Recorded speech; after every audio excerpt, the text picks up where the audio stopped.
This is the installation of Plastifloor 522, the hard sealer on top of a self-leveling Plastifloor 418 coating. That was done in a medical production facility in Germany 1 year ago, together with our Irish friends.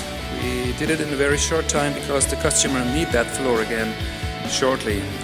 It was should lasting first day, second day the base coat, and on the third day the sealer. And only 2 hours after installation they can use the floor again. It's seamless, very scratch resistant and hard, and it's curing within 2 hours.